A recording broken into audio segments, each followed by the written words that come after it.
Moneyweb has been reporting that road construction commissioned by the South African National Roads Agency, SANRAL, and building operations in various areas of the country has virtually come to a standstill due to violent demands by so-called construction mafia, calling themselves business forums, claiming 30% of the value of construction projects.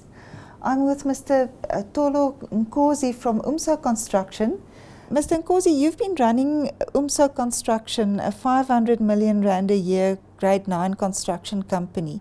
What is your experience with regard to the so-called construction mafia? Our experience, fortunately, has not been as adverse as other contractors. Perhaps it's our approach to the predicament that the so-called construction mafias face, in that we put ourselves in their shoes. We understand the background that they come from, and our role is to find a mechanism and a working mechanism to work with them. On a variety of our projects, a number of them, we have successfully executed subcontract agreements with them, and I think that's a way to start. These business forums, who are they? Generally, these are local small business people who, by inception of these projects, right at the beginning of planning, would typically form part of the communities that get consulted about the projects, and therefore during those discussions one believes this is when opportunity for business over and above labor gets discussed, and therefore their ambitions and aspirations to do work or to participate in this project starts from there. So they do not come anywhere outside the communities that we're already working in. And the violence, have you also experienced that? We have seen a bit of that, and what our experience is that if they cannot be had, they resort to violence. Same as our communities that are every day protesting for services, in that when there's no one prepared to listen, they resort to violence. What we have found is that by engaging them constructively, it immediately eliminates any violent behavior, and to date we have not experienced any violent activities on our projects. And again, or once again, perhaps it's related to how we interact with them. What is, in your view, the role of the new Treasury regulations in the current conflict on construction sites countrywide? Maybe the role of the regulation is to set a platform for participation, and maybe legitimately so, in that these are communities and businesses, small businesses that have been isolated for way too long. We have focused on growing larger businesses that have managed to sustain themselves throughout the country and the sector in general. However, we have to a large extent ignored small business, and small business at some point has to be accommodated to participate in these projects. So the role of Treasury in this is to create a platform, but it's up to business ourselves to accommodate and genuinely understand a need to accommodate small business. Otherwise, there's not enough employment. Ourselves as large business cannot create all employment required by the country. So small business has a role. In practical terms, what does that small business do? Can you describe to me the typical small business that you find in this forum?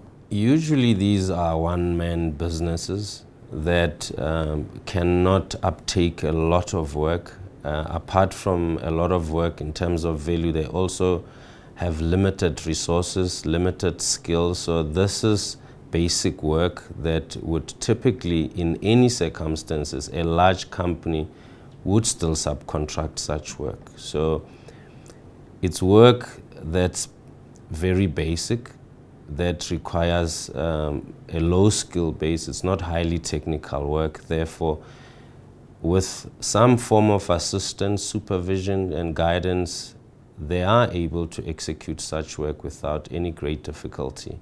And that's what we find, in that their skills base is suitable for the type of work that they would ordinarily have to execute. So we're talking about bakkie builders doing bricklaying, plumbing, that kind of thing. Certainly. Yeah. In your experience, is the construction industry and its clients, public and private sector clients, serious about transformation? Transformation is, unfortunately for South Africa, it's a big agenda, and it's a journey that we're undertaking for the first time, and it's been going on for 24 years.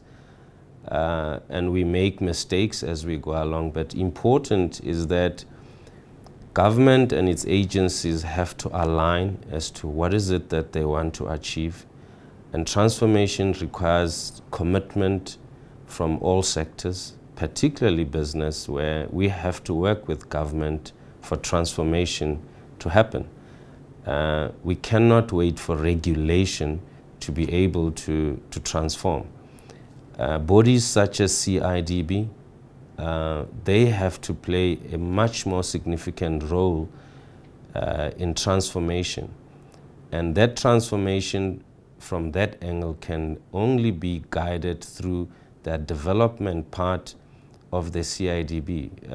I often refer to it as the missing D in the CIDB, in that they've only become a regulatory body and nothing more than that. That's where the problem is, and I believe CIDB particularly has a bigger role to play in transformation.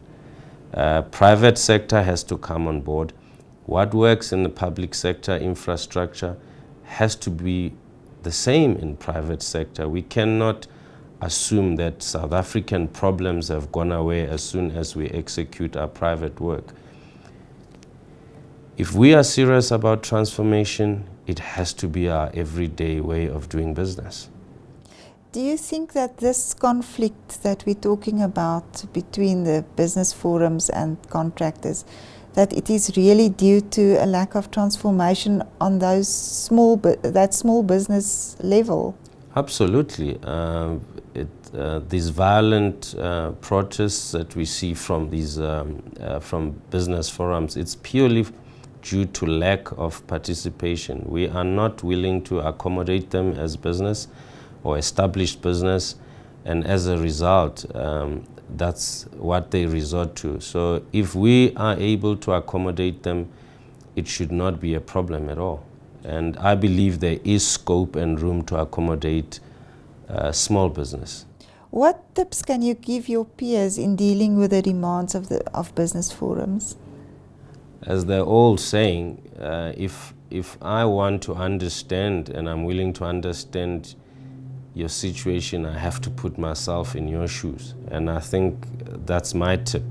Let's put ourselves in their shoes to be able to understand where they're coming from, what other social pressures they have, families and so forth, to be able to survive. This is a survival situation that they find themselves in, and if we don't understand their background, we would not be able to find answers. So my tip is, let's put ourselves in their shoes, and perhaps we'd be able to understand where they come from and work with them. It can be done. It's been done before.